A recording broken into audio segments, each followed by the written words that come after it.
Morning, everyone. I'd like to call the Human Services Committee meeting for Tuesday, March 18th to order, and then we are going to immediately recess.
All right, I would like to call the Human Services Committee meeting back to order. Thank you for your patience. Item 2 on the agenda, remarks by the chairs. Senator Lesser is on his way. He's about 2 minutes out, but he is online. And for myself, just good to see everyone. So why don't we get started? Moving on to number 3 on the agenda, bills for review. We'll start with number 1, Senate Bill 1472, an act concerning Medicaid funded services in the Department of Developmental Disabilities Regional Centers. Is there a motion? Second? Second. Moved by Representative Comey, seconded by Representative Fortier. So you have JFS language in front of you. What this bill does is actually turns into a task force. What we're interested in doing is in House Bill 5001 a few years back, there were provisions to look at transitional supportive services. And so what we're interested in is seeing if these developmental disability regional centers can be used for that purpose. DDS was charged with reporting out on transition supportive services and these regional centers. The report was due in December. We have yet to get it. We are being told we'll get it shortly. And so we do see this as a work in progress as we review those recommendations in that report. This task force might change its mission. Any comments or questions? Yes, Representative Case. Thank you, Madam Chair. And I guess the good thing is moving to a task force, because this was something we talked to the commissioner on of DDS on utilizing these facilities in transitional life programs, which is very important. And the reason that came to us is because these facilities were vacant. So I think once we have everything back from DDS as far as a study of what these buildings and these facilities can be used for, we can move forward on that. And I think it was a good catch on not reopening the facilities before this was actually implemented. And if we can do something with this plan through 5001, let's see if we can do it, because I know there was some money behind it too. So thank you. Great. Thank you, Representative Case. It's also been asked, and so we intend to change the title of the bill as it moves through the process. Any other questions or comments? Seeing none, would the clerk please call the roll? A motion has been made and seconded to JFS SB 1472 LCO 6665. Representative Gilchrist. Yes. Senator Lesser. Yes. Oh, need to see your face, Senator Lesser. Senator Lesser in the affirmative. Thank you. Representative Case. Yeah. Senator Perillo. Representative Comey. Yes. Senator Marr. Senator Marr votes yes. Senator Anwar. Representative Butler. Representative Butler votes yes. Representative Dathan. Representative D'Amico. Representative Fortier. Yes. Senator Gaston. Representative Hughes. Representative Johnson. Representative Kitt. Representative Master Francesco. Representative Meskers. Representative Pizzuto. Yes. Representative Santiago. Yes. Representative Scott. Representative Shake. Representative Stewart. And Representative Vale. The roll call is complete, Madam Chair. Thank you, Madam Clerk. We will hold the votes open and we'll announce a time as we progress. Moving on to number 2 on the agenda, Senate Bill 1251, an act implementing the governor's recommendations for health and human services. Is there a motion? So moved. A second? Moved by Representative Fortier, seconded by Representative Comey. What the S language you have before you does is strips the bill entirely except for section 1, which addresses the ADS requests to move their driver program entirely to DMV so that folks don't have to go to multiple locations. And then there are 2 new sections. One requires the Department of Social Services to send any state plan amendments not subject to 17B8 to the Appropriations, Human Services, and MAPOC. And it puts the non-compliance with wheelchair repair statute as an unfair trade practice in section 3. Any comments or questions? Representative Case. Thank you, Madam Chair. I guess I have a bunch of questions on this one. Section 1, we're all in agreement with. Section 4, when we chatted about this bill, we were taking this out of the wheelchair bill. Why is that put into the governor's bill? That belongs in the wheelchair bill. If we were going to eliminate it, as we talked about yesterday, why are we putting it into another section through you? Thank you, Representative. We still think it is a key component to be debated and discussed, and it will need to move to the Judiciary Committee. And so we thought best to have two vehicles, one that can move straight to the floor, and then obviously approps, and one to the floor and likely to Judiciary. Okay. So when we get to sections 2 and 3, 2 and 3 were done last week in Bill 1474, section number 2. Why are we duplicating language? Through you. It's a good question. I don't believe we voted out this language prior to today. We believe we did. Oh, we did. That is a very good question.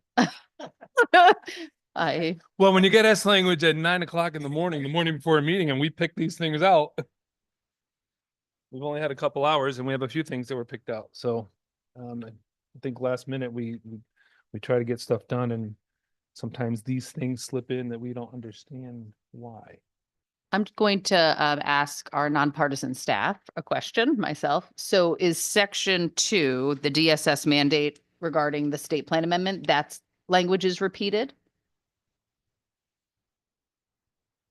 It's actually different language, Rep. Gilchrist. That original language that passed in that bill did not give the committees of cognizance the choice as to whether to waive the right to a hearing. So this basically adjusts that language that was originally passed, so that if the chairs of the committees of cognizance don't feel a hearing is necessary, DSS can then submit the state plan amendment. That was not in the original bill, and I don't think MAPOC was in the original bill.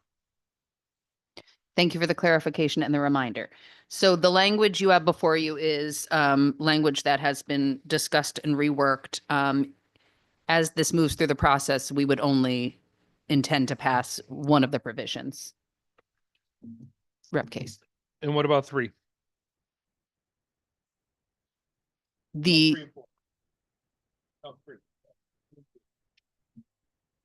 And is, I am trying to, the CUPTA, Not the CUPA, 3. I'm trying to find the bill. Can we stand at ease for 1 minute?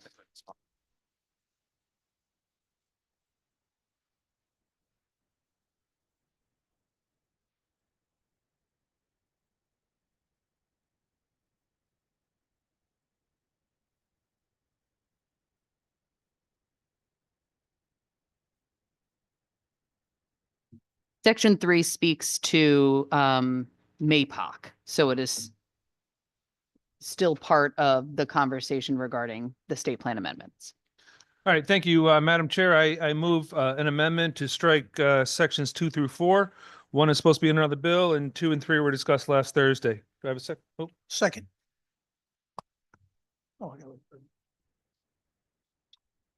All right, there has been a motion to strike sections 2, 3, and 4. Is that correct, Representative? 2 through 4, 2, 3, and 4, yes. And the motion was made by Representative Case and seconded by Representative Pizzuto. Any conversation or question? Yes, Senator Perillo. Thank you, Madam Chair. I appreciate it. You know, again, today, we've got a bit of a recurring theme, and I can't get my head around why we are where we are. You look at sections 2 and 3 of the bill before us, and they're what we voted on last week. I mean, this isn't my first rodeo. I don't recall situations like this in the past where we've had the same language in multiple bills that we've passed out of committee. And look, this isn't necessarily a commentary on the chairs, because sometimes the chairs are dealt a hand that they don't necessarily want to play. And that may be the case here, but that's not the way this is supposed to operate. It's at best risky, and at worst somewhat sloppy. And in the interest of doing things cleanly, in the interest of avoiding sort of the never-ending concept of it's a work in progress, we'll fix it, I support the gentleman's amendment. This is just not the way we should be moving business out of committee. And I'm grateful to the gentleman for bringing forth the amendment.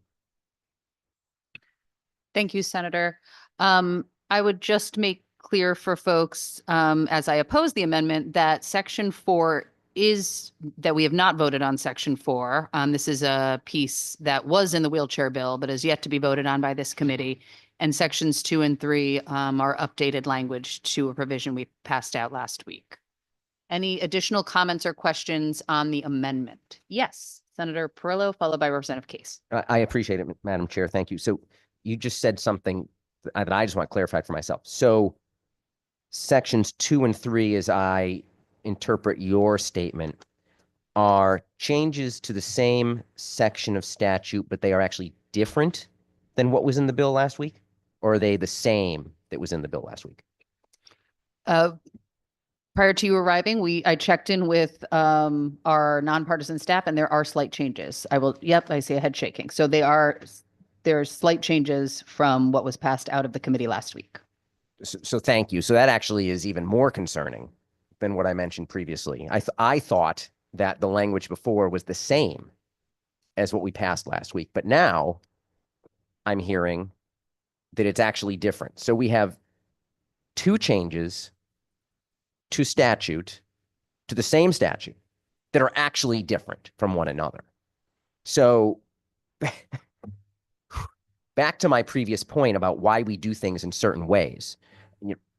This committee is going to pass out 2 bills that change the same section of statute in different ways. That is just not the way we ought to function. And like I said before, this is how mistakes happen. So much of what we do in this building is to fix mistakes we've made in previous years. And we are just asking for another situation like that right now. I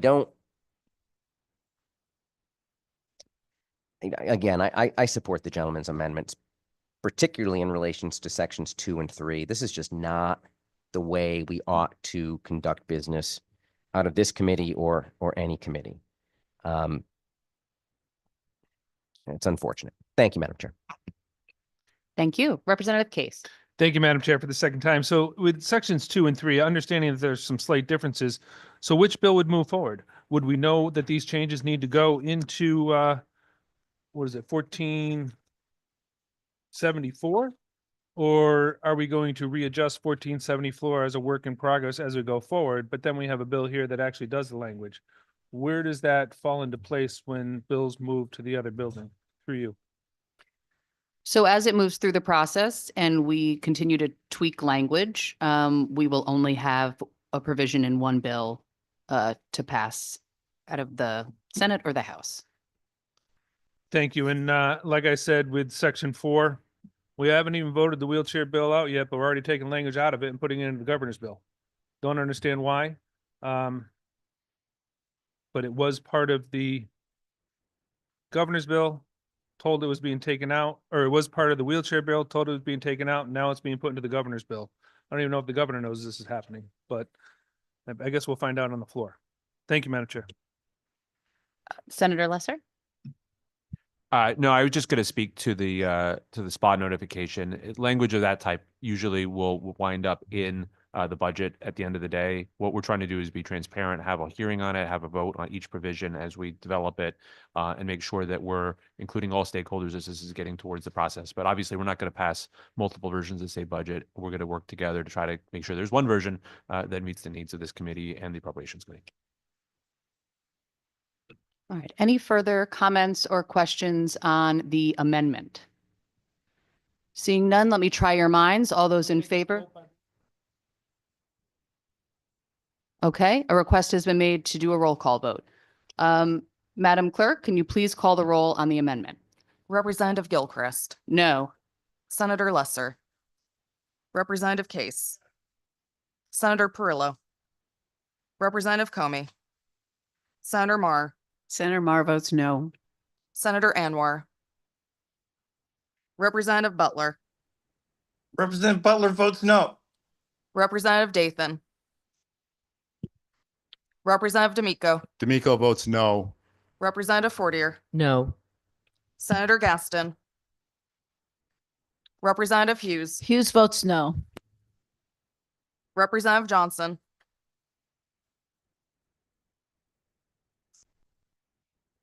Representative Kit, Representative Kit votes no. Representative Master Francesco, Representative Meskers, Representative Pizzuto, Representative Santiago, No. Representative Scott,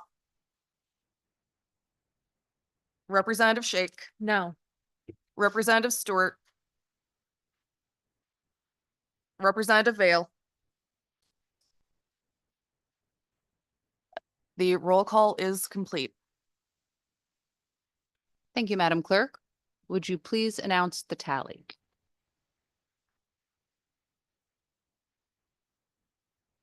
For yay, 12 nay. The amendment has failed. Any additional questions or comments on Senate Bill 1251? Seeing none, would the clerk please call the roll? A motion has been made and seconded to JFS SB 1251 LCO 6659. Representative Gilchrist. Yes. Senator Lesser. Yes. Representative Case. Senator Perillo. Representative Comey. Senator Mar. Senator Mar votes yes. Senator Anwar. Representative Butler. Representative Butler votes yes. Representative Dathan. Yes. Representative D'Amico. Representative Fortier. Yes. Senator Gaston. Representative Hughes. Yes. Representative Johnson.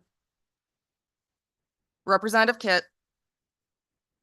Representative Johnson votes yes. Thank you. Representative Kit. Representative Master Francesco. Representative Meskers. Representative Pizzuto. No. Representative Santiago. Yes. Representative Scott. Representative Shake. Yes. Representative Stewart. And Representative Vale.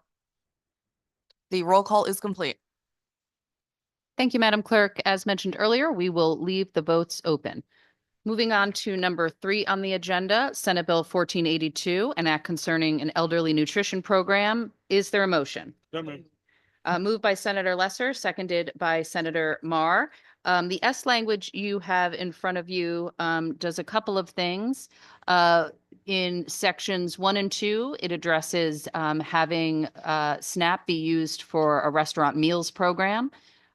Section 3 speaks to better use of SNAP in the elderly nutrition program. That's sections 3 and 4. And then section 5 speaks to having the Attorney General report to the committees of cognizance about investigations on discrimination in grocery stores. Any comments or questions? Representative Case. Thank you, Madam Chair. as we spoke about this in the public hearing, my concerns on the restaurant meals and moving off to fast food or restaurants, who's going to be paying for the computer system in these facilities through you? In section 2 of the bill, there is a task force that will look at some of the barriers to implementing this program. And so questions like that would be addressed there. So thank you, Madam Chair. So I'm going between different languages here. So in the S language, I guess it'll be a task force. It's not implementing this to move forward. Is that correct? No, sorry, to be clear, section 1 does move forward with the program, but section 2 implements, we use so many different terms here, so let me get it correct for you. It's an advisory committee, my apologies, an advisory committee that would assist the commissioner of DSS with implementing and developing the restaurant meal program. Thank you, Madam Chair. And going on probably 8 years now of having this move forward, it hasn't gotten very far because we put it out there. We couldn't even get Subway to take it up because they have to, or the state has to go ahead and buy and implement the computer system within their facility. They have to be up for clear and open audits. We couldn't get anybody. I mean, I think there was 4 stores in Rhode Island that piloted this, and those have gone by. I don't think they're doing it anymore because of the restrictions. So through you, I cannot support this today, even though we're trying to maximize the funds in the food program. This is just, it's, unless we have a buy-in from appropriations and DSS that they're going to go out there and pay the cost to get these systems on the registers in these facilities, that is the hamper of this whole program. If we can't get those computer systems, and who in a small business with a little bit of margins they're making today wants to be open to an audit? They're open to a DSS audit once they take this program.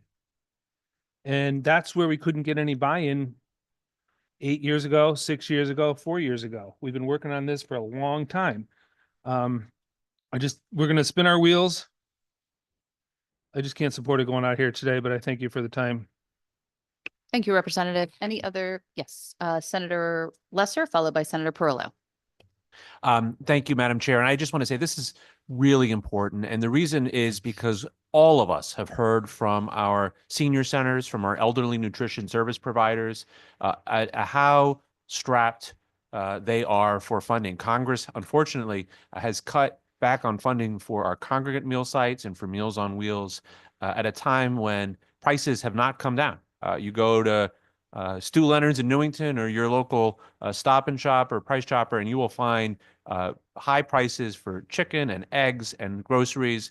And that is putting real pressure on our seniors. And so the best thing that we can think of right now is a way to free up some additional money is to try to direct SNAP resources to support our elderly nutrition programs. If this bill does not go forward, that will take one tool out of the tool chest. And it is really important that we have this was one of the recommendations of the Elderly Nutrition Task Force, that we look at ways to doing it. We're pulling the Nutrition Task Force back together, trying to figure out what can we do to sustain these programs. And SNAP is one of the tools in our tool chest. So I would recommend a vote in support. Obviously, there's a lot of stakeholder input, a lot of planning that needs to happen, but we got to start that now.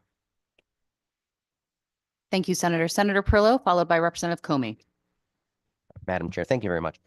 Just a couple questions, if I could, as I try to get my head around the utilization of SNAP benefits in restaurants. And I know that the focus here is on healthy food choices. Obviously, it ought to be. How is that determined? Like, who would determine what items on a restaurant's menu are appropriate for SNAP benefits and what restaurants are not? Good question. I think that would be a conversation that would come up in the advisory committee in developing the program. Thank you. I appreciate it. And I ask for a specific reason. So if I go to a grocery store, it's kind of easy to identify what's healthy and not healthy. Everything is sort of finite. There are vegetables, there are fruits, there are things that aren't so healthy. But in a restaurant, the menu can be broad. So there may be some things on a menu that are extraordinarily healthy. There may be some things on a menu that are terribly unhealthy. So I'm just trying to understand, let me ask another question. Would the ability of a beneficiary to use their SNAP benefits at a restaurant spread through the entire restaurant or only certain items within the restaurant? I'm just trying to understand. I think that the provisions that are in place federally currently, so there are, you cannot use SNAP to buy beer, wine, liquor, cigarettes, or tobacco. Not that you could get cigarettes in a restaurant, but beer and wine, you would not be able to. And so that would be an immediate, you'd think, not allowed. But like I said, the other pieces would be discussed in the working group that would come up with the development of the program. Okay, so thank you. So there are no federal guidelines on this. So it wouldn't be a situation where, okay, I go in and I want the salad. That's okay. But I also want the big chocolate brownie with the ice cream on top. Is that okay too? Yes. Unless determined in the working group. But yes, currently, I believe someone can buy a brownie from the bakery at the grocery store using their SNAP. Okay. Got it. Like I said, I just want to understand the full scope of what this would be and also to some degree what the management of the program would be by the restaurant itself. I just want to get my head around it.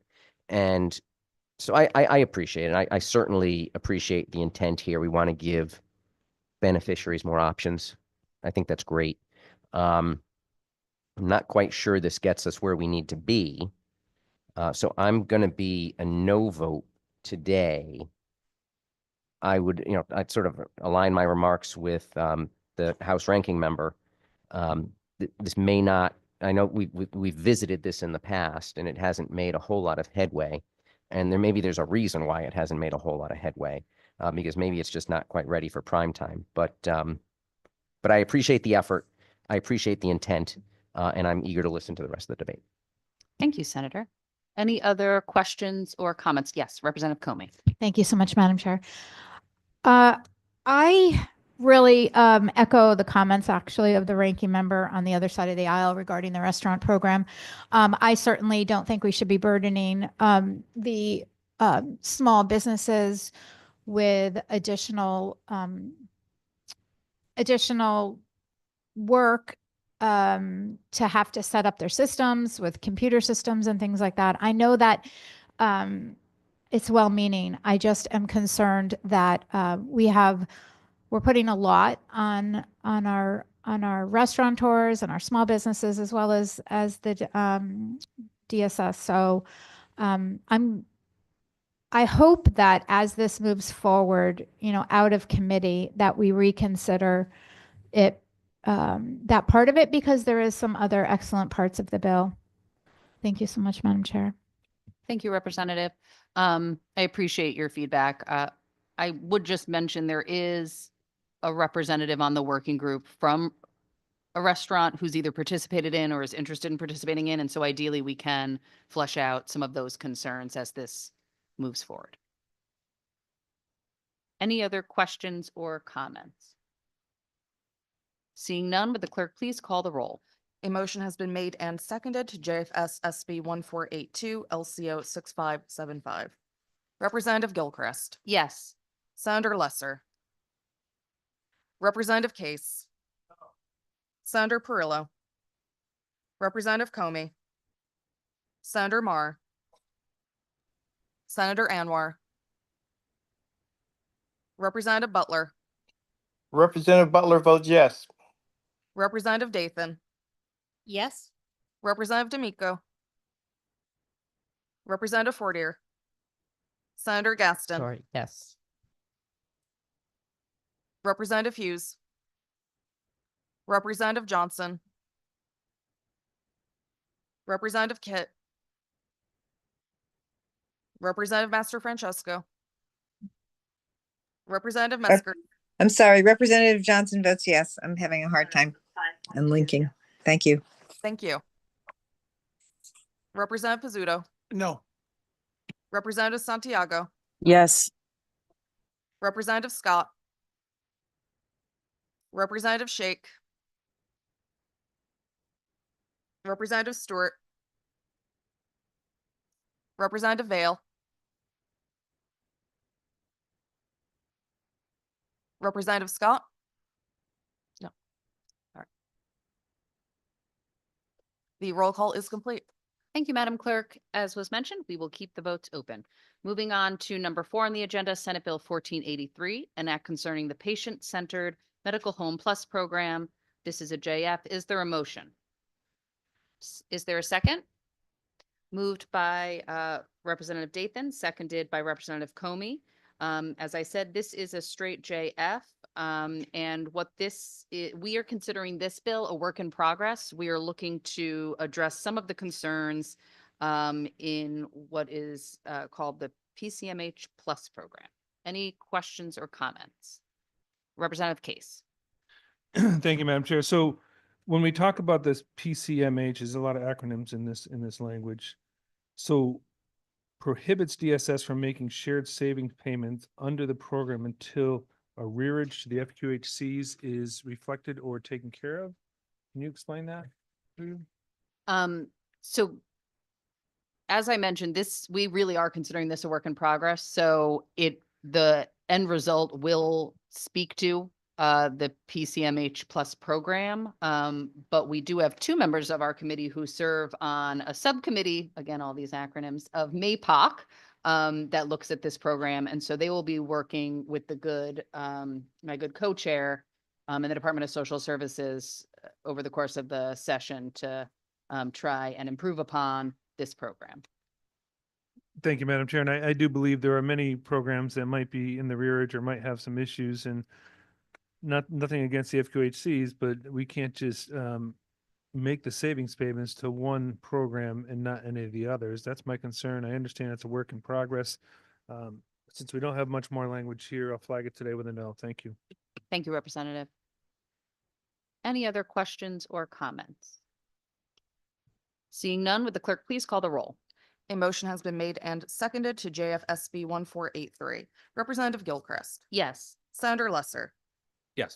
Representative Case. Senator Perillo. Representative Comey. Yes. Senator Marr. Senator Anwar. Representative Butler. Representative Butler votes yes. Representative Dathan. Yes. Representative D'Amico. It's about the same for 26. Representative Fortier. Yes. Senator Gaston. The adult would be, that's Representative Johnson. 7 million. Representative Johnson votes yes. The juvenile would be, Representative Kit. no, Representative yeah, Messer 7 million, the Francesco. juvenile. Representative Meskers. Representative Pizzuto. No. Representative Santiago. Yes. Representative Scott. Representative Scott votes no. Representative Shake. Representative Stewart. Representative Vale. The roll call is complete. Thank you, Madam Clerk. Moving on to number 5 on the agenda, Senate Bill 1471, an act concerning a pilot program to provide a community-based memory care program. Is there a motion? So moved. Is there a second? Moved by Senator Lesser, seconded by Representative Comey. We have, as was discussed at the public hearing, you cannot not actually do a pilot program with our Medicaid. However, we heard a lot of good testimony about the importance of providing community-based memory care. And so this too is a work in progress because we want to see how we can potentially move this concept forward in a way that is applicable to state law. Yes, Representative Case. Thank you. And I appreciate what you just said, because it is illegal to use Medicare money to cover a pilot. But why does the bill, I don't know, I got so much language here this morning. Does the bill actually take out that it does not require the commissioner to develop a 2-year pilot? No, this is a straight JF, and so the language remains as is, as a work in progress. So we're JFing something that's illegal. We're JFing something, yes, that cannot be done currently under Medicaid with the intent of fixing it as the process unfolds. Thank you, Madam Chair. We have an abundance of S language. I don't know how many pages I got at 9 o'clock this morning. We couldn't fix this bill and so we're going to vote something out that's illegal. I will be a no. Thank you, Representative. Any additional? Yes, Senator Perillo. Thank you, Madam Chair. I appreciate it. I'm going to echo the concerns of the House ranking member. And this sort of reflects back to my previous concerns about how we're operating here today and how we operated last Thursday. I can't think of a time where, I'm sure they have existed, but I cannot think of a time where we have knowingly and actively moved a bill out of committee that we knew we couldn't do legally. We literally cannot do by law what this bill says.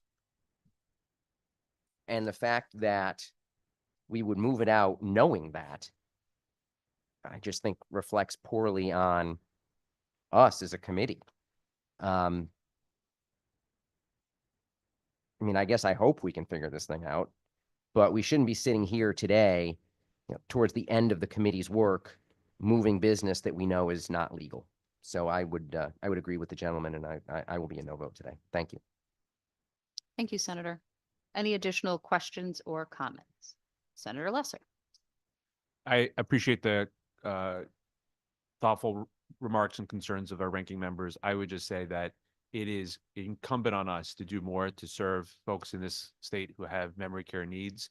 We did have some testimony, some thoughtful testimony from community providers in our districts with ideas about how to stand up a statewide program that would meet the test of the Medicaid program and comply with the rules of that program. It's our intent to do that. The question is, how do we come up with language? If any member of this committee has language that would accomplish that today, that would be in order, and we would welcome that. If you don't have that language today, let's keep the conversation going by voting this bill out of committee so we can at least have that conversation. Obviously, we're not going to pass a bill into law that does not comply with the Medicaid rules because we can't. But we want to make sure that we have a vehicle for the conversation. Otherwise, we're just saying no to families out there who are looking for more options for folks with memory care needs. And I think that would be a disservice to our residents. Thank you, Senator. Yes, Senator Perillo, followed by Representative Case. Yeah, I thank the gentleman for his comments, but let's be very, very clear here. A no vote on this bill is not a reflection of any member's opinions about the importance of memory care services here in the state of Connecticut. A no vote on this bill is a statement that we cannot pass something out of committee that is illegal. That is what a no vote on this bill means. It is not a reflection on an individual's commitment and belief in providing memory care services. So I just want to make that very, very clear. Thank you, Senator. Representative Case. Thank you, Madam Chair. And I know we met yesterday and things are busy and moving along. But guys, 83 pages of S language. We couldn't do S language on this and make it a legal bill? 83 pages at 9 o'clock this morning. We just got 4 more pages of S language 2 minutes ago for a bill that's coming up in about 3 minutes. 2 minutes ago, just got it. Seriously? We're going to pass a bill out that is totally illegal, but we got 83 pages of S language for other bills, and this couldn't be fixed in S language. I don't get it. Thank you, Representative. Any additional questions or comments? Seeing none, would the clerk please call the roll? A motion has been made and seconded to JFSB 1471. Representative Gilchrist. Yes. Senator Lesser. Yes. Representative Case. Senator Perillo. Representative Comey. Senator Marr. Senator Anwar. Representative Butler. Representative Butler, Representative Butler votes yes. you're not on screen, Representative. I'm having a little issue. All right, thank you. Representative Dathan. Yes. Representative D'Amico. Representative Fortier. Yes. Senator Gaston. Representative Hughes. Representative Johnson. Representative Johnson votes yes. Representative Kit. Representative Master Francesco. Representative Meskers. Representative Pizzuto. No. Representative Santiago. Yes. Representative Scott. Representative Shake. Representative Stewart. And Representative Vale. The roll call is complete.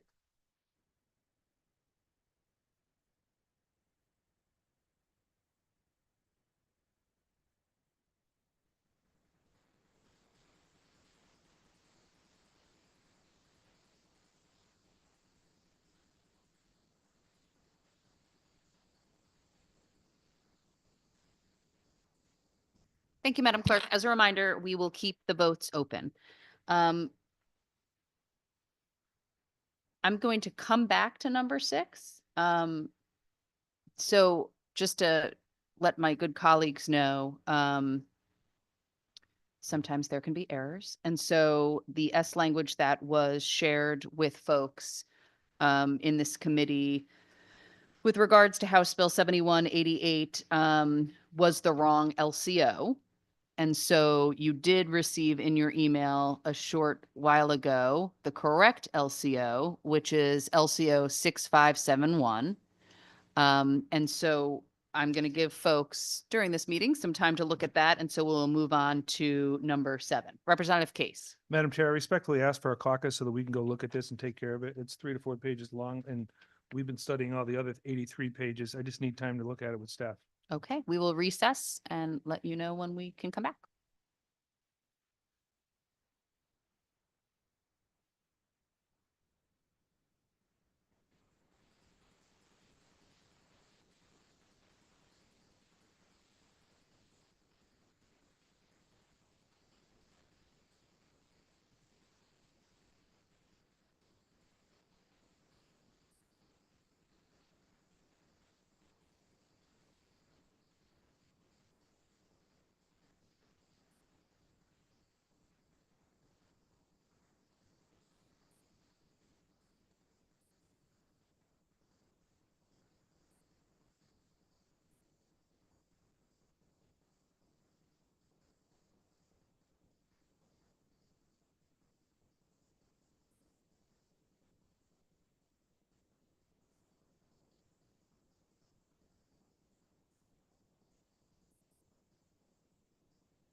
right, I would like to call the meeting of the Human Services Committee back to order. And we will actually proceed in order and go to number 6 on the agenda, House Bill 7188, an act concerning homelessness and the CHESS program. Is there a motion? So moved. Is there? a second? Moved by Senator Lesser, seconded by Representative Fortier. You have the S language in front of you. And so this too, we are considering a continued work in progress. The governor's budget proposes to eliminate the CHESS program. Before doing that, we'd like to work with folks to see if we can improve it. The issue of homelessness is there's an incredible need here in the state of Connecticut, and we'd like to continue to work to see if we can utilize the Medicaid program to address this issue. Representative Case. Thank you, Madam Chair. So in the S language, subsection B, Commissioner of Social Service in consultation with the Commissioner of Housing shall amend the Medicaid State Amendment under section 1915. We're building a Medicaid rate program. What is the anticipated cost for this? Or is this going to have to go to appropriations because we are amending and offering an amendment under the plan of amendment through you? In order to get a fiscal note, we need to vote this out of committee. And so at that time, we would know how much it'll cost. I guess my concern is in reading the original bill, we didn't actually amend. And that's why I'm a little bit more concerned from 9 o'clock this morning when I didn't see S language. Now I see the S language, and we're going to be increasing possibly the Medicare rates outside of the Medicaid rate bill. So I'll wait to hear if anybody else has any comments. It's just a little short for us to figure out how this is going to go forward. I know it's a work in progress. It's a work in progress today. So I'll leave it at that. Thank you. Thank you. Representative Johnson via Zoom. Thank you so much, Madam Chair. I just want to say thank you for taking this into consideration because it's a valuable program, and I think that we might be able to find ways to address the difficulty we're having with so many people that are homeless. So I appreciate this work. Thank you. And I'll be voting yes. Thank you, Representative. Any further comments or questions? Seeing none, would the clerk please call the roll? A motion has been made and seconded to JFS HB 7188 LCO 6571. Representative Gilchrist. Yes. Senator Lesser. Yes. Representative Case. Senator Perillo. Representative Comey. Yes. Senator Marr. Senator Anwar. Representative Butler. Representative Butler votes yes. Representative Dathan. Yes. Representative D'Amico. Representative Fortier. Yes. Senator Gaston. Representative Hughes. Representative Johnson. Representative Johnson votes yes. Representative Kit. Representative Kit votes yes. Representative Master Francesco. Representative Meskers. Representative Pizzuto. No. Representative Santiago. Yes. Representative Scott. Representative Shake. Representative Stewart. Representative Vale. The roll call is complete. Thank you, Madam Clerk. We will continue to hold the votes open. Moving on now to House Bill 7109, an act concerning Medicaid coverage for applied behavior analysis services and implementing certain recommendations of the Transforming Children's Behavioral Health Policy and Planning Committee. Is there a motion? So moved. Is there a second? Moved by Senator Lesser and seconded by Representative Dathan. This bill, the S language you have in front of you, has recommendations that came to us from the Office of the Child Advocate in consultation with a number of other agencies who've been working to improve applied behavior analysis services. And then additionally, as the title speaks to, there are recommendations from what is called the TCB, Transforming Children's Behavioral Health. Any comments or questions? Seeing none, would the clerk please call the roll? A motion has been made and seconded to JFS HB 7109, LCO 6569. Representative Gilchrist. Yes. Senator Lesser. Yes. Representative Case. Yes. Senator Perillo. Yes. Representative Comey. Senator Marr. Senator Anwar. Representative Butler. Representative Butler votes yes. Representative Dathan. Representative D'Amico. Representative Fortier. Yes. Senator Gaston. Representative Hughes. Representative Johnson. Representative Johnson votes yes. Representative Kit. Representative Kit votes yes. Representative Master Francesco. Representative Meskers. Representative Pizzuto. Yes. Representative Santiago. Yes. Representative Scott. Representative Shake. Representative Stewart. And Representative Vale. The roll call is complete. Thank you, Madam Clerk. Moving on, we will go on to number 8 on the agenda, House Bill 7108, an act concerning autism and intellectual disability. Is there a motion? So moved. Moved by Representative Dathan, seconded by Senator Lesser. The S language you have in front of you has some recommendations from the Center for Children's Advocacy pertaining to the investigations of abuse. Additionally, we took feedback from the public hearing and have asked DDS to track and document severe autism. Is that the term? Profound. Profound. I knew I was getting it wrong. Profound autism and intellectual developmental disability. And then we also added the Nonprofit Alliance. Nope, sorry. We also added the Rare Disease Council to the body that will be consulting on IQ and intellectual disability. Any comments or questions? Representative Case. Thank you, Madam Chair. First, I just want to check with the clerk. Did you call the right LCO number for the substitute language?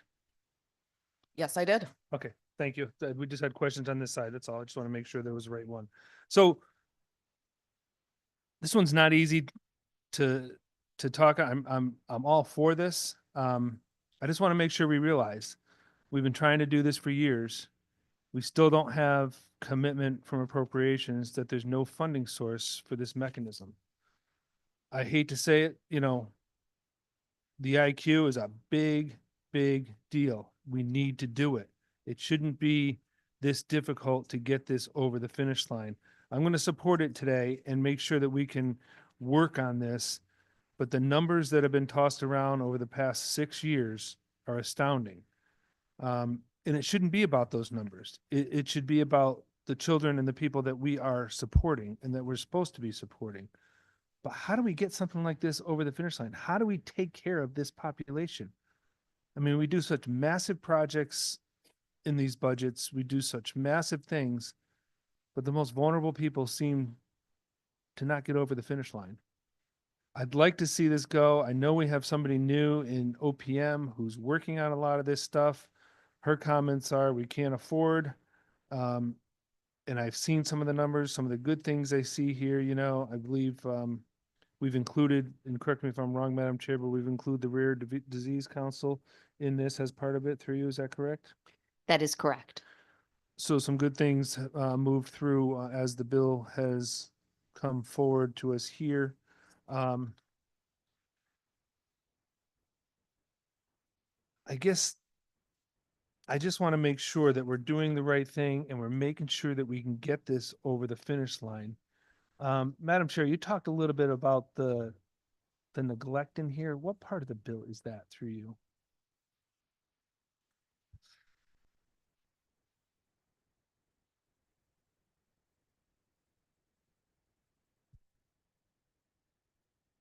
Okay, I got it. I'm sorry, Madam Chair. Can I continue on? I found it. Sorry.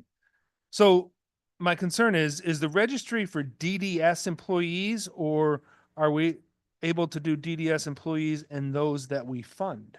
Or is it just state employees? Because majority of our programs are run by nonprofits. Are those employees not put on the registry? Is this just DDS employees who work with the population through you? Good question. I believe we speak to both. I think one section speaks to one and one the other, but let me double check.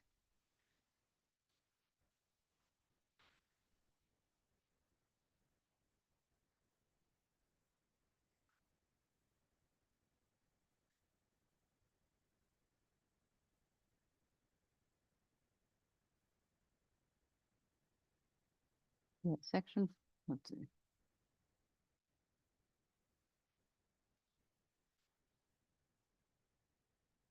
Actually, I'm seeing something that needs to be corrected as I'm going through this. Line 109, so if you could, I'll get to you in a minute, Representative Case. Line 109 and then line 122 both say section 4. Okay. How do I procedurally correct that? Okay, thank you. And then I guess I would ask the nonpartisan staff to Representative Case's question. Does this bill speak to investigations of abuse and neglect for state DDS employees as well as employees hired through nonprofit contracts with DDS?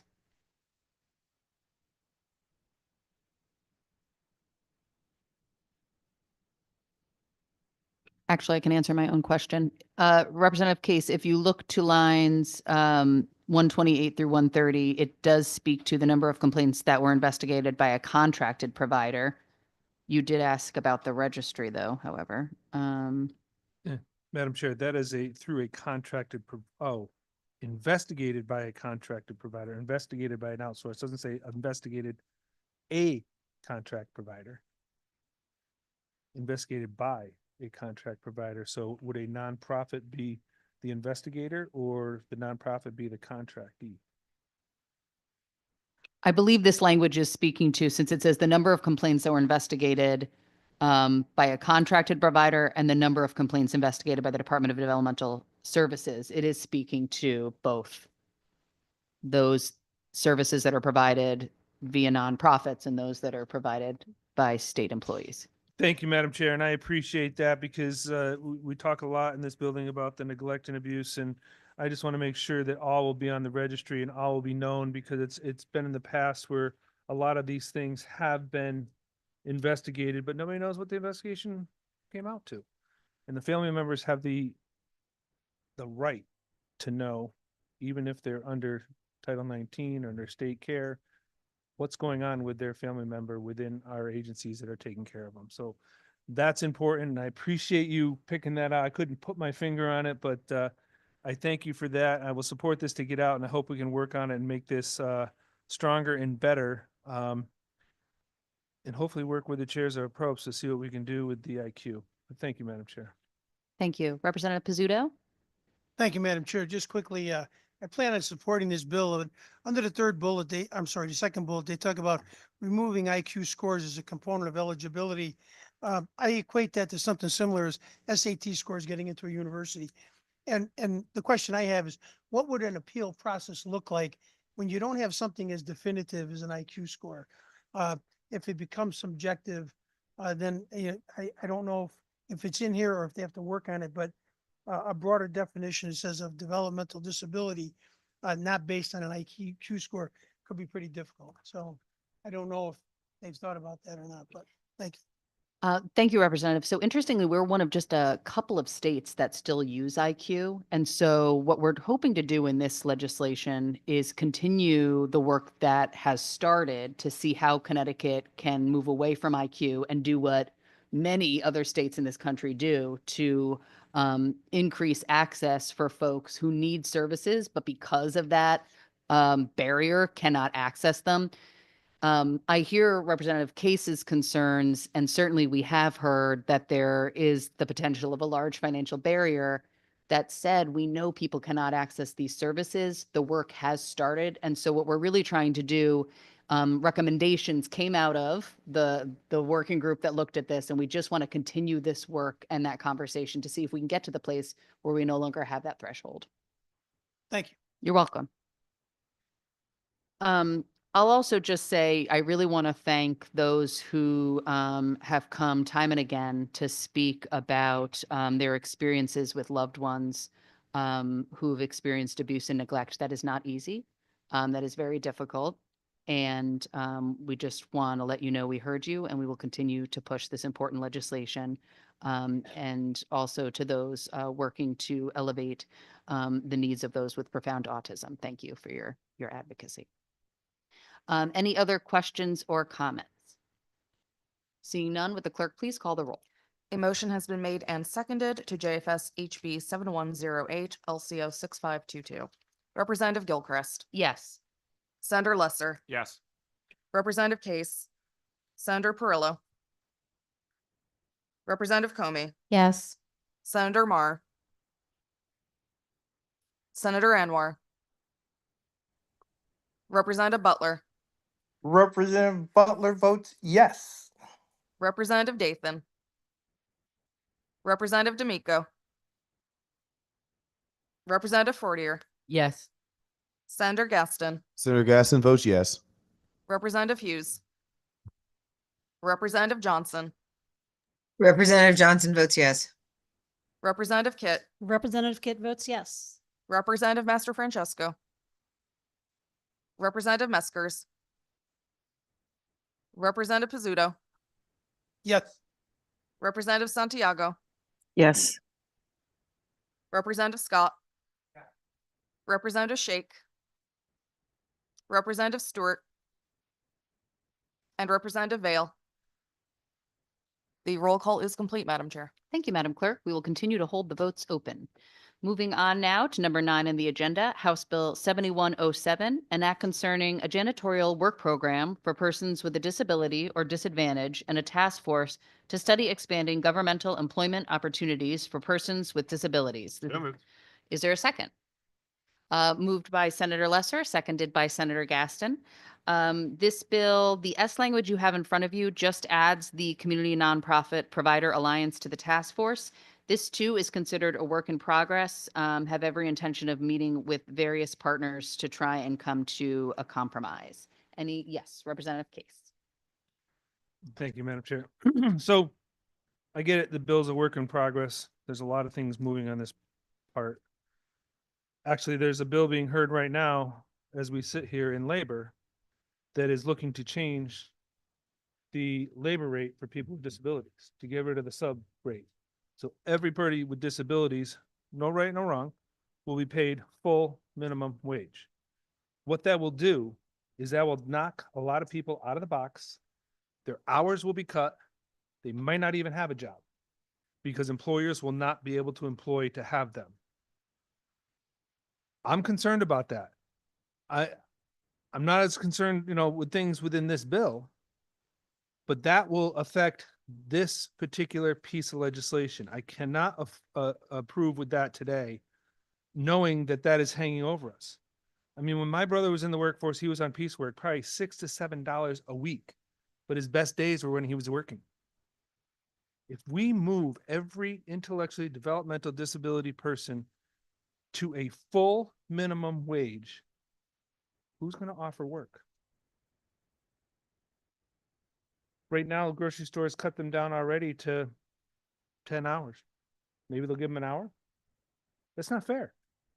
I fought this on the floor years when minimum wage came out. We talked about the subprime. We talked about a bunch of different things. It is a special population. Are there some that are qualified that make minimum wage that live on their own?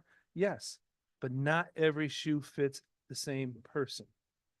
And I don't know how we get around that. If that bill comes out of labor that way, that everyone in the state of Connecticut is going to be eligible for the same minimum wage and nothing less, our day programs are going to be that much more fuller. They're not going to have that much more of a satisfactory life because they're not going to be out there working with every other person within their community where they all work. To me, that's a travesty. I like the program. And if anybody realizes that working in this building 13 years now, we used to have the population working downstairs in the cafeteria. We no longer do. Couldn't afford to. We, the state of Connecticut, the legislature, couldn't afford to have them here anymore. What does that say? Think hard about this. I know it's a work in progress. But if that bill over in that other room passes, we're in trouble. Thank you. Thank you, Representative Case. Senator Lesser. Thank you, Madam Chair. And, the committee knows that one of my great joys in life is appointing our good ranking member to task forces with or without his knowledge. So I will have some bad news, which is I just was next door. I serve as a member of the Senate. I serve on practically every committee in the legislature. It feels that way sometimes. And we did just amend that bill in labor. One, it's a task force. It's not it's not raising the minimum wage for those folks, but it is also he is now on the task force. So knowing that there's a lot to figure out to make sure that we're promoting full employment for all folks with disabilities in the workforce, and it is a tricky issue, and we're trying to get it balanced right. We're trying to make sure that folks are not exploited, but that we are promoting opportunities for folks with disabilities. That there's a lot of nuance, and that this is not something that the Labor Committee can figure out on its own. That really does require our work, our communities here at the Human Services Committee. So that bill has now been amended to stick us all on it. So we're going to be working with them to try to understand what it is they're trying to do and make sure that we get that nuance right. But this bill is important, and that's why I'm supporting the language here today, knowing that we have a lot of work to do across our committees. So with that, thank you, Madam Chair. Thank you, Senator. Yes, Representative Vale. Thank you, Madam Chair. The quickest way to get me to vote against something is to tell me it's a work in progress. Again, to go over, I mean, we're supposed to have this stuff done within the time allotment given. Again, if there's nothing that keeps us from working ahead of session or working hard during session to get things right. So I'm going to be voting no for this. If we get some good language, again, I wish I could vote on permanent language now, but if it comes to the House floor, I'll certainly take a second look at it. And if it's good, I'll vote for it. But I'll be voting no today. Thank you. Thank you, Representative. Any other questions or comments? Seeing none, would the clerk please call the roll? A motion has been made and seconded to JFS HB 7107, LCO 6573. Representative Gilchrist. Senator Lesser. Representative Case. Senator Perillo. Representative Comey. Yes. Senator Marr. Senator Anwar. Senator Anwar votes yes. Representative Butler. Representative Butler votes yes. Representative Dathan. Representative D'Amico. Representative Fortier. Yes. Senator Gaston. Yes. Representative Hughes. Representative Johnson. Representative Johnson votes yes. Representative Kit. Representative Kit votes yes. Representative Master Francesco. Representative Meskers. Representative Pizzuto. No. Representative Santiago. Yes. Representative Scott. Representative Shake. Representative Stewart. And Representative Vale. The roll call is complete. Thank you, Madam Clerk. Moving on to number 10 on the agenda, House Bill 7106, an act concerning recommendations of an advisory council on wheelchair repair. Is there a motion? Is there a second?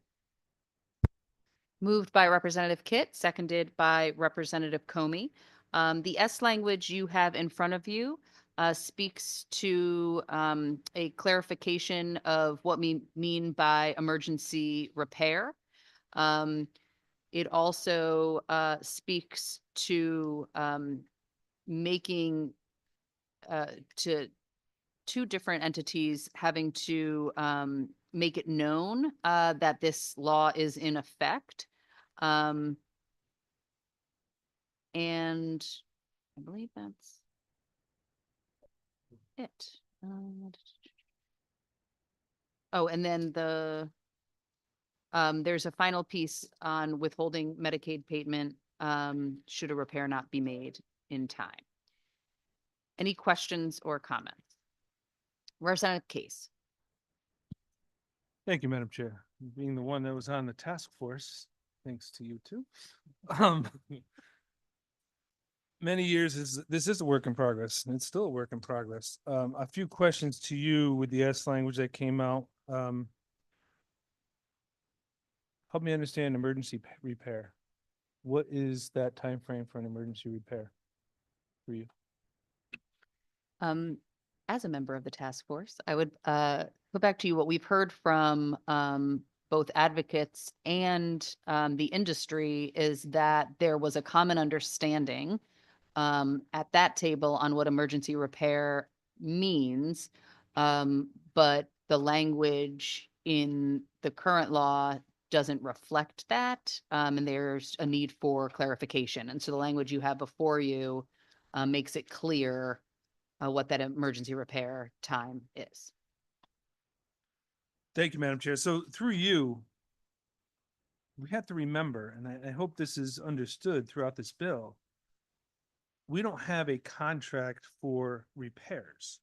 We have a provider of repairs. So a provider is available 9 to 5 during business hours. We don't have a statute or something within our agreement that does 24-hour emergency, Saturday and Sunday emergency. Is that what we're getting at through you, or does emergency repair have to be done during business hours?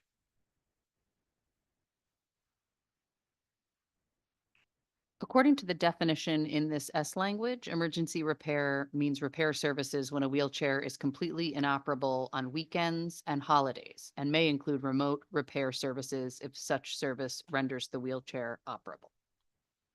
So through you, how do we get that done? We don't have a contract for that. We have a contract for 9 to 5 during business working hours.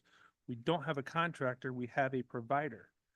If we had a contractor, we can require them through the RFP to be available 24 hours a day, 7 days a week. We have a provider who's providing service who doesn't have to be open after hours. And that is in their statute.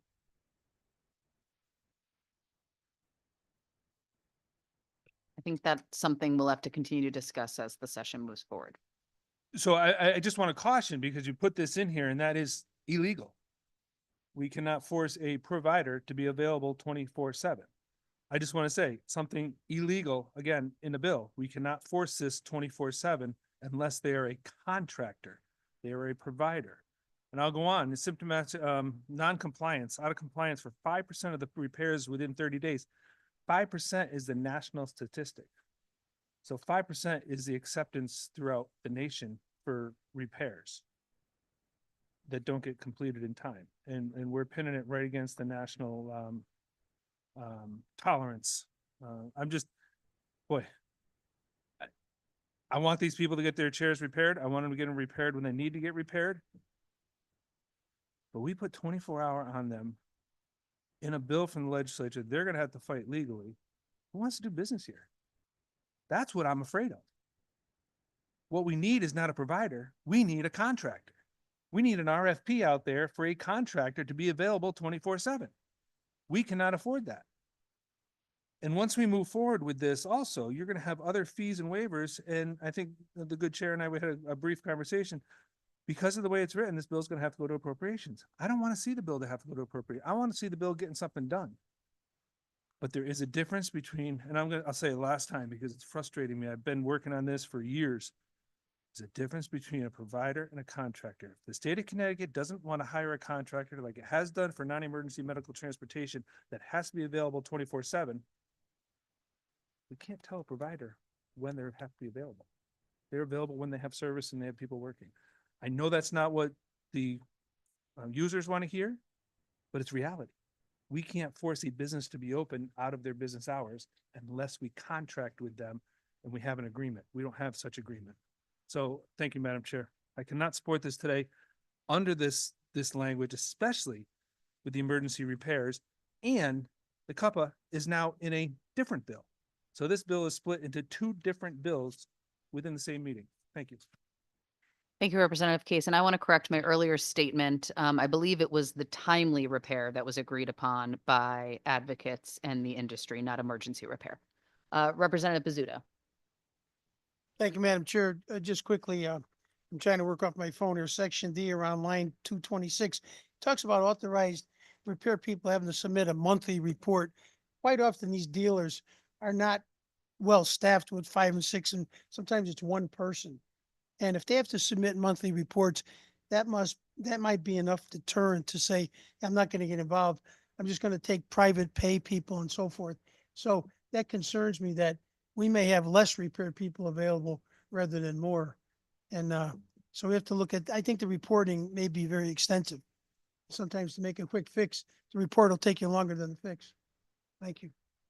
Thank you, Representative. Any other questions or comments? Seeing none, would the clerk please call the roll? A motion has been made and seconded to JFS HB 7106 LCO 6480. Representative Gilchrist. Yes. Senator Lesser. Representative Case. Senator Perillo. Representative Comey. Yes. Senator Mar. Senator Anwar. Senator Anwar votes yes. Representative Butler. Representative Butler votes yes. Representative Dathan. Representative D'Amico. Representative Fortier. Yes. Senator Gaston. Senator Gaston votes yes. Representative Hughes. Representative Johnson. Representative Johnson votes yes. Representative Kit. Representative Kit votes yes. Representative Master Francesco. Representative Meskers. Representative Pizzuto. No. Representative Santiago. Yes. Can you please say it again so I can see you on screen, Representative? Yes. Well, hold on. Yes. Thank you. Representative Scott. Representative Shake. Representative Stewart. And Representative Vale. The roll call is complete.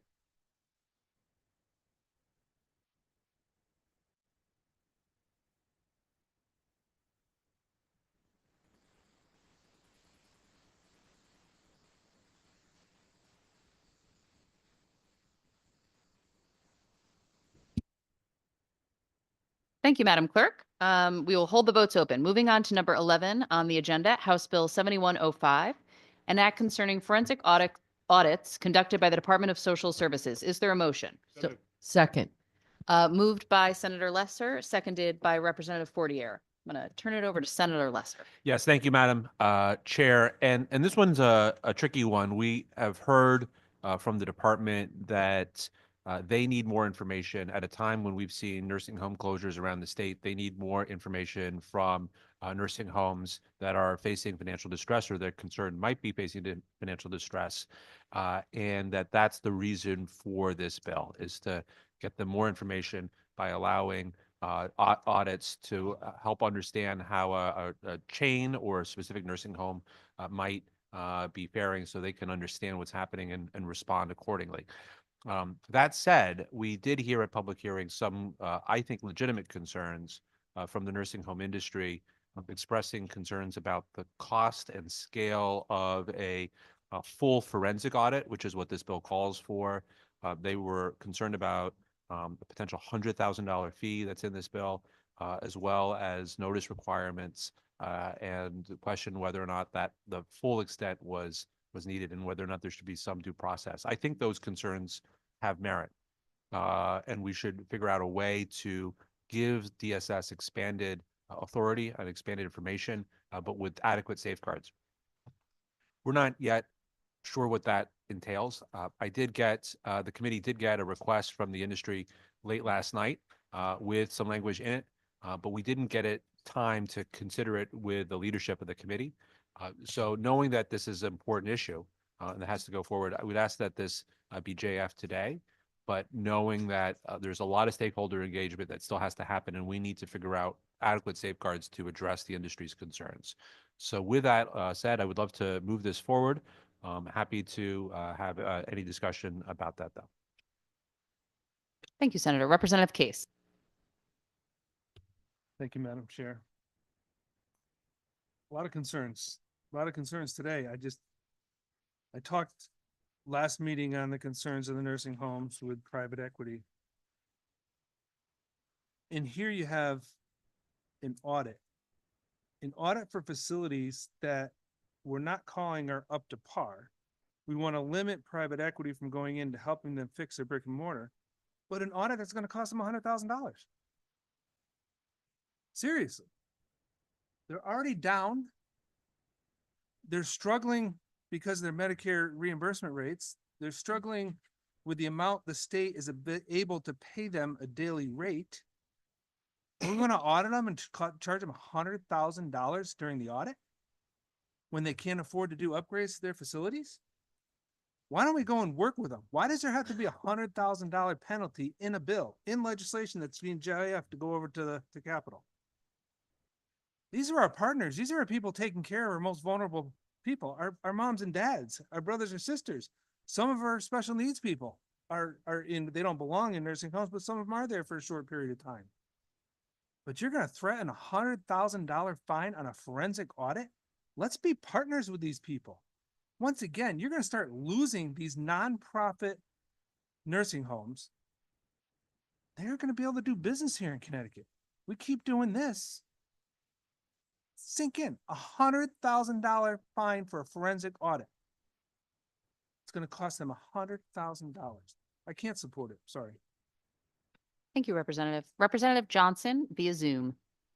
Thank you so much, Madam Chair. I just want to say that if there are irregularities and Medicaid is involved, that there could be a very large fine to the state of Connecticut. And I think that I understand what Representative Case is saying, but I do think that we have to take a look at the whole picture with respect to what the possibilities are. And the state does get heavy fines for problems that are audited by the federal government. So it's not just us. It's we're all in this together with the feds as well. Thank you, Madam Chair. Thank you, Representative. Any other comments or questions? Seeing none, would the clerk please call the roll? A motion has been made and seconded to JFHB 7105. Representative Gilchrist. Yes. Senator Lesser. Yes. Representative Case. Senator Perillo. Representative Comey. Senator Mar. Senator Mar votes yes. Senator Anwar. Senator Anwar votes yes. Representative Butler. Representative Butler votes yes. Representative Dathan. Representative D'Amico. Representative Fortier. Yes. Senator Gaston. Representative Hughes. Representative Johnson. Representative Johnson votes yes. Representative Kit. Representative Kit votes yes. Representative Master Francesco. Representative Meskers. Representative Pizzuto. No. Representative Santiago. Yes. Representative Scott. Representative Shake. Representative Stewart. And Representative Vale. The roll call is complete. Thank you, Madam Clerk. Moving on to number 12 on the agenda, House Bill 7104, an act concerning programs to mitigate the benefits cliff. Is there a motion? So moved. Is there a second? Moved by Senator Lesser, seconded by Representative Kit. The S language you have in front of you reflects conversations that took place as a result of the public hearing, whereby there needs to be reauthorization by the Department of Social Services for this to continue on for up to 60 months. The reauthorization will take place after 24 months. Additionally, we are requiring the Department of Social Services to report back on these pilot programs for addressing the benefit cliff. Any comments or questions? Representative Case. Well, I feel like we're back to the end of session last year.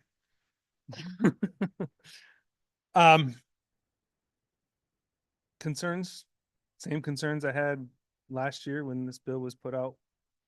This bill wasn't put out, but it was put on the bottom of another bill.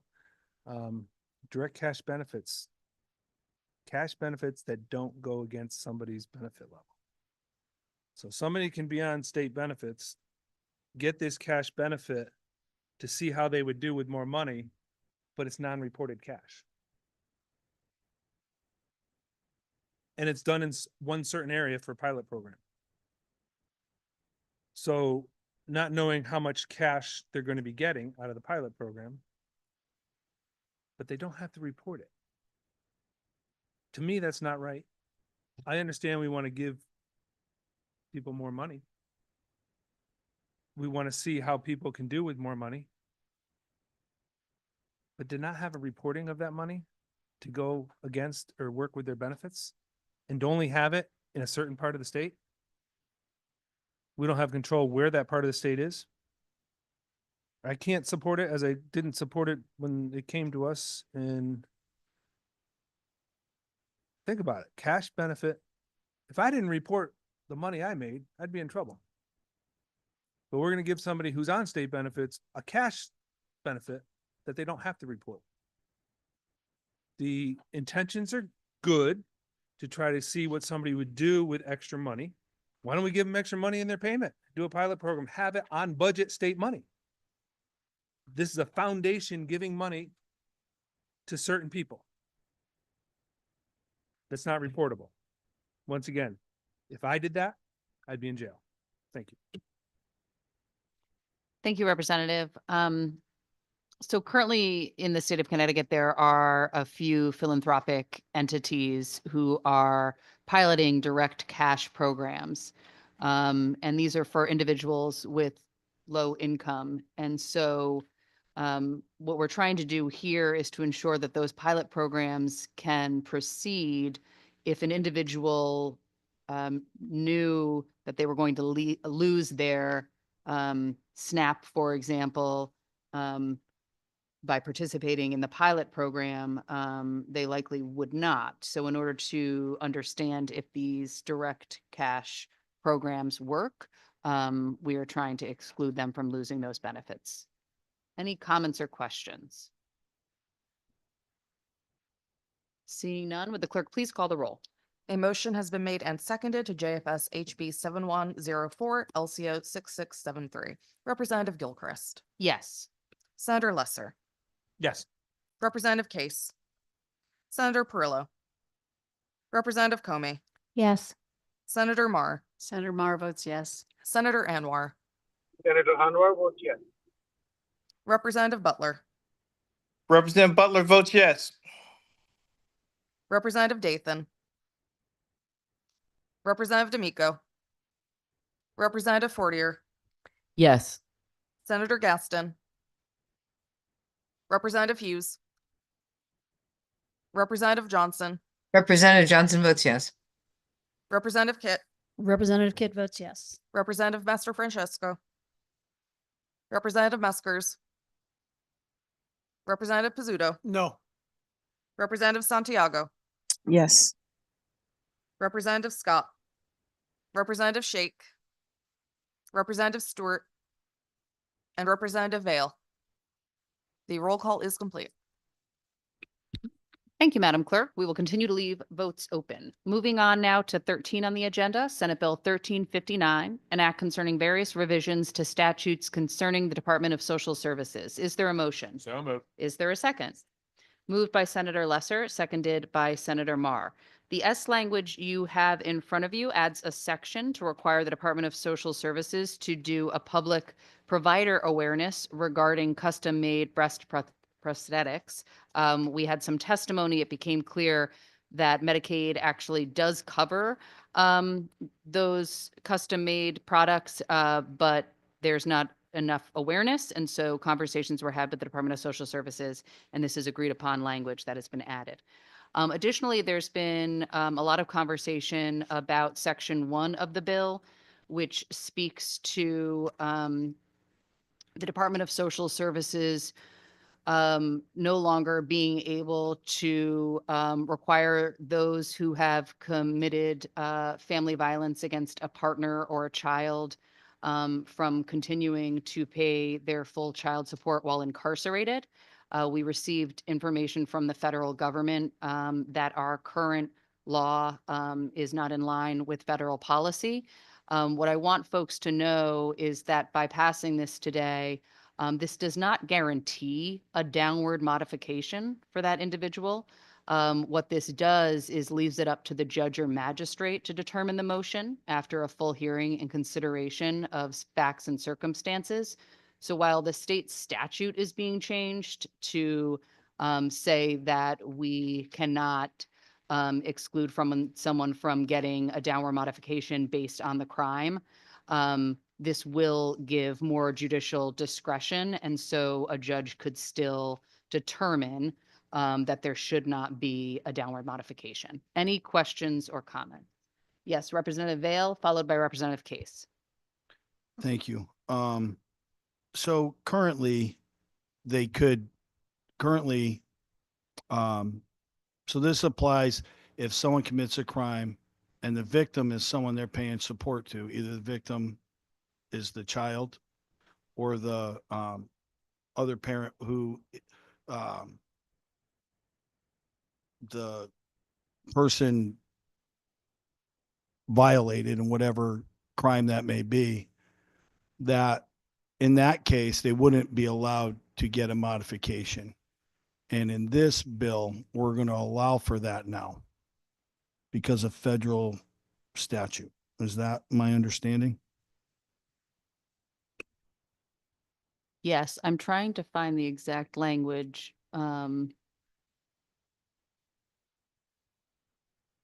About who it is I believe it has, I'm trying to get you the exact language on family violence, but it's if the crime is, oh, here it is. No, if the crime's committed against the partner or the child, I believe is what it's specific to. And then yes, what your interpretation is correct. So if I committed some other crime, I'll use myself for an example, so I'm not making anybody else get in trouble. So if I committed some other crime that they weren't the victims and I was incarcerated and I was currently had a child support payment, that I could go and ask for that to be reduced based on my current wages. Correct. That is determined, currently that is determined by the judge. By the judge. And then, but the judge cannot make a determination if the victim was the person who was getting the child support. And how long does someone have to be incarcerated for that to go into effect? That is a good question. I'm sure if someone goes in overnight, they're not making that. Is there 90 days sticks out in my head. I just wanted confirmation on that. I don't know why. I think that's 90 days, but I could be wrong. It is my understanding based on this that the individual would have to have been convicted and then incarcerated for this to take. Okay, so if someone was in county jail for 7 months, which happens, right, as their case goes on, then this wouldn't apply to them.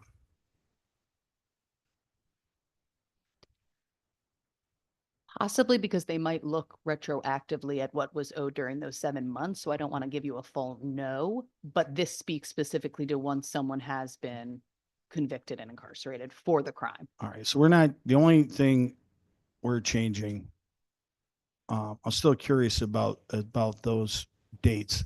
Again, I'm surprised the federal government has that in place. Do we receive correspondence or some type of thing from them with a warning? And what was, if we don't comply, what is the punishment? The Department of Social Services did receive an official letter from the federal government saying that if we did not change state law, we would be at risk of losing funding for child support services, which was in the millions, I believe. 300 million. I still have concerns. I actually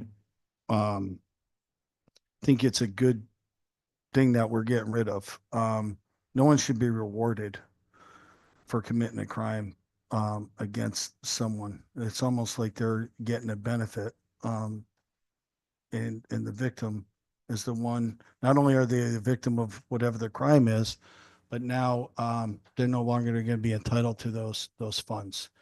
I don't know. I just fundamentally have an issue with that. I understand why it's in there, but it just doesn't make sense to me. Thank you.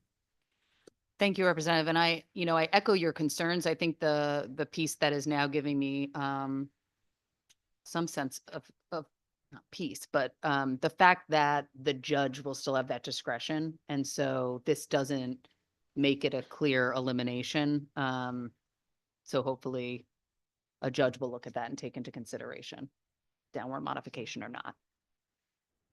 Any other questions or comments? Representative Case.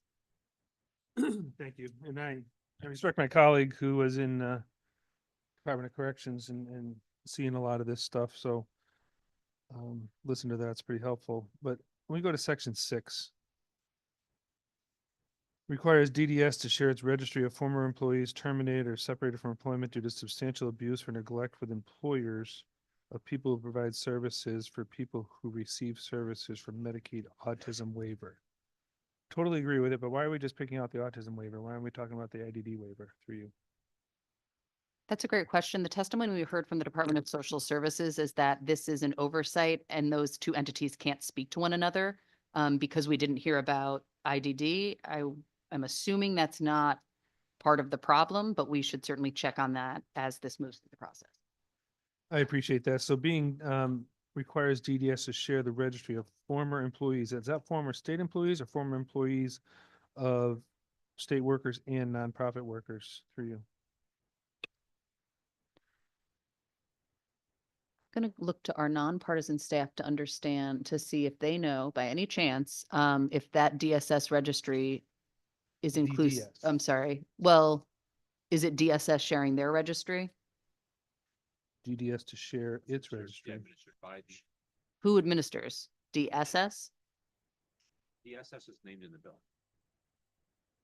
Yeah, so it's administered by DSS. So does that, Oh,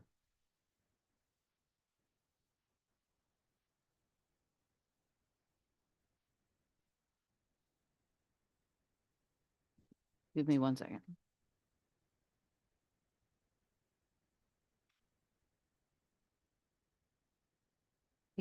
I guess the question though is, is the registry inclusive of both state employees and private providers?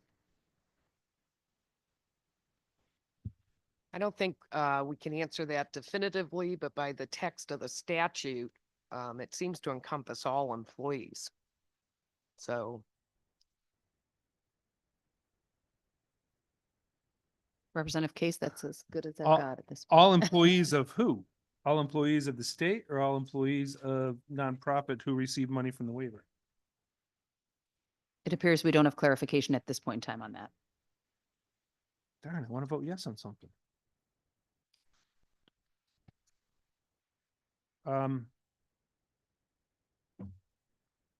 Okay, work in progress. I'll let it go.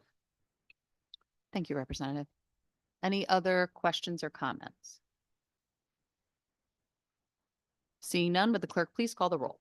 A motion has been made and seconded to JFS SB 1359 LCO 6663. Representative Gilchrist. Yes. Senator Lesser. Yes. Representative Case. Senator Perillo. Representative Comey. Yes. Senator Mar. Senator Mar votes yes. Senator Anwar. Representative Butler. Senator Anwar votes yes. Thank you. Representative Butler. Representative Butler votes yes. Representative Dathan. Representative D'Amico. Representative Fortier. Yes. Senator Gaston. Senator Gaston votes yes. Representative Hughes. Representative Johnson. Representative Johnson votes yes. Representative Kit. Representative Kidd votes yes. Representative Master Francesco. Representative Meskers. Representative Pizzuto. Yes. Representative Santiago. Yes. Representative Scott, Representative Shake, Representative Stewart, and Representative Vale. The roll call is complete. Thank you, Madam Clerk. Moving on now to number 14 on the agenda, House Bill 6932, an act concerning the establishment of a state interpreting standards board. Is there a motion? Second. Moved by Senator Marr, seconded by Representative Case. Any comments or question? Sure. All right, seeing none, would the clerk please call the roll? A motion has been made and seconded to JFS HB 6932 LCO 6341. Representative Gilchrist, Yes. Senator Lesser, Yes. Representative Case, Yes. Senator Perillo, Representative Comey, Yes. Senator Marr, Senator Mar votes yes. Senator Anwar. Yes. Can you please repeat? Senator Anwar votes. Senator Can you Anwar? see me? I cannot see you. Senator Anwar? Senator Anwar votes. Senator Anwar votes yes. There we go. Thank you. Representative Butler, Okay. Representative Butler votes yes. Representative Dathan, Representative D'Amico, Representative Fortier, Yes. Senator Gaston, Senator Gaston votes yes. Representative Hughes, Representative Johnson, Representative Johnson votes yes. Representative Kit, Representative Kit votes yes. Representative Master Francesco, Representative Meskers, Representative Pizzuto, Yes. Representative Santiago, Yes. Representative Scott, Representative Shake, Representative Stewart, and Representative Vale. The roll call is complete.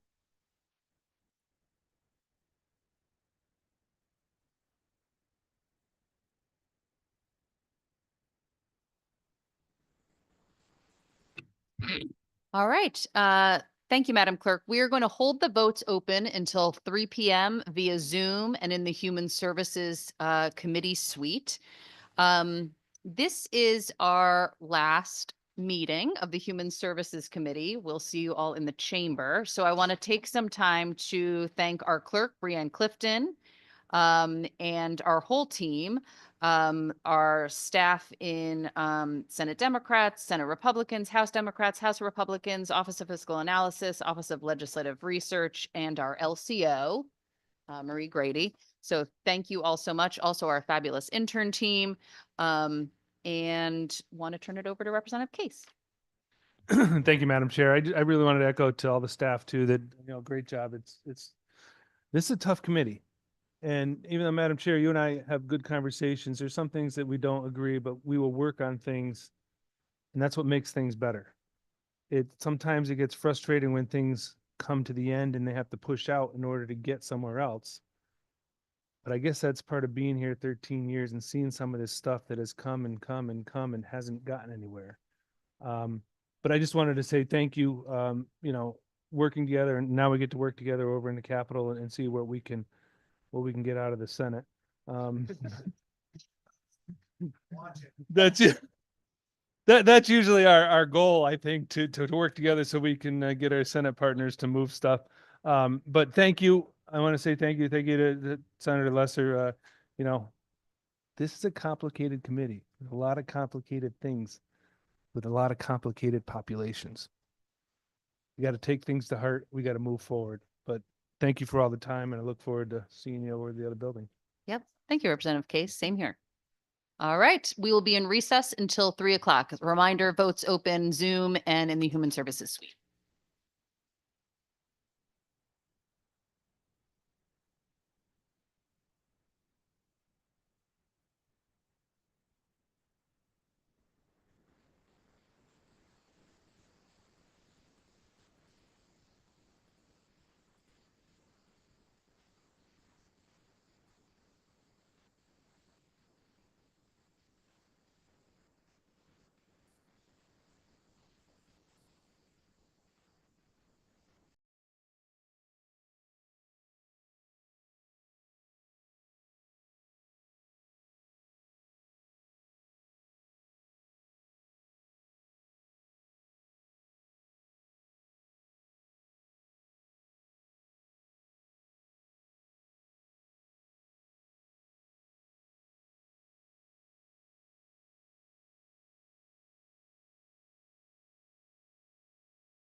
Hi, Representative Johnson. Hi, how are you? Thank you for saying hi. And I know I missed a couple votes, especially in the beginning. Sure. All right, so number one? Yes. Have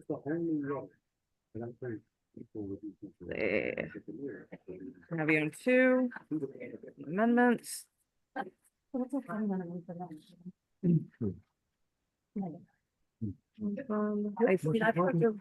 I believe I have you now for all of them. I think you only missed one. Yeah, great. Good to know. I thought I might have missed more, but that's great. Because I think I was with it once I was able to get off my phone. The phone gets stuck.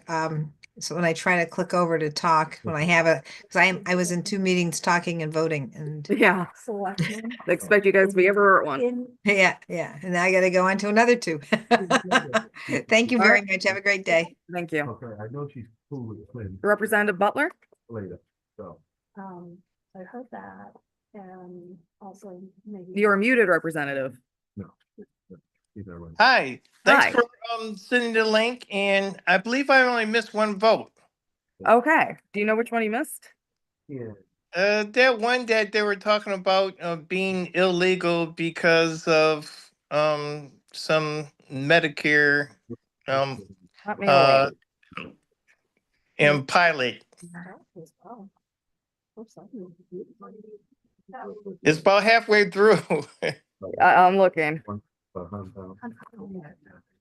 She makes that money. Well, she could be the first thing like me. I don't work at the biggest scale. It's really full. Oh, the whole time. Yeah. I have you for everything. I don't think you missed a vote.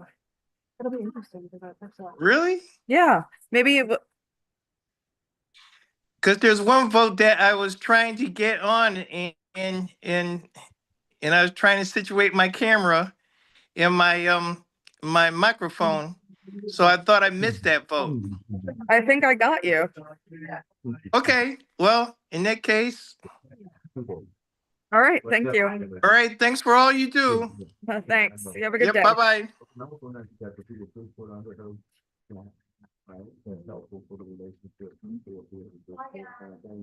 But, all right, see you soon.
Hello, Representative.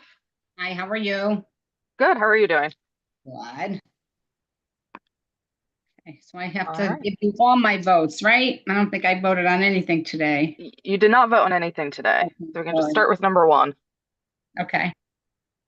You. Senate Bill 1472. Yep. Okay, that's a yes. Okay. Number 2 is Senate Bill 1251. That's a no. And then Senate Bill 1482. No. Senate Bill 1483. No. Senate Bill 1471. No. Senate Bill 71, or I'm sorry, House Bill 7188. Yes.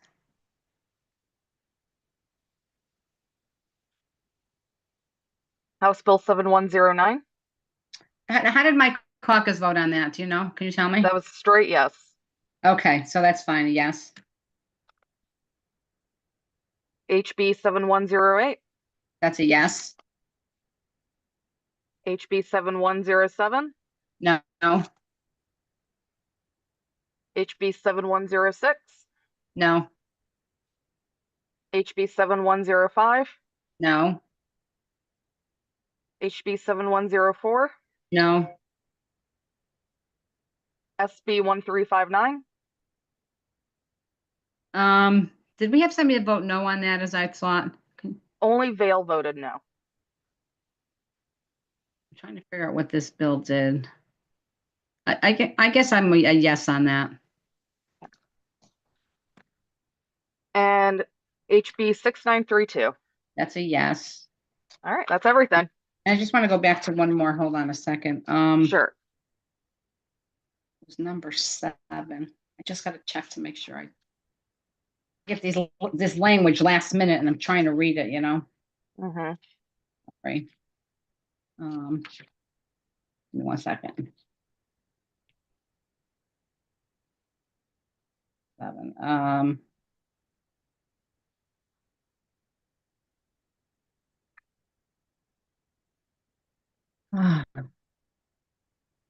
Jeez.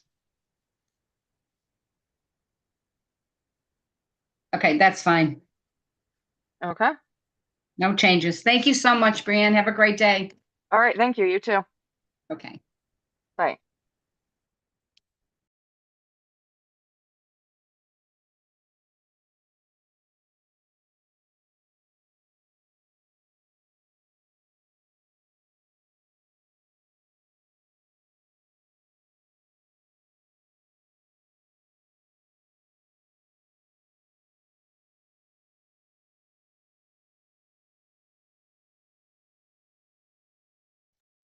Hello, Hello, Senator. how are you? I'm good. How are you? I'm excellent. Thank you so much for your time and your help. I'm a yes on all votes, the ones that I missed. Okay, I will record that. Thank you so much for your help. Thank you. Thank you. Have a good day. Bye-bye.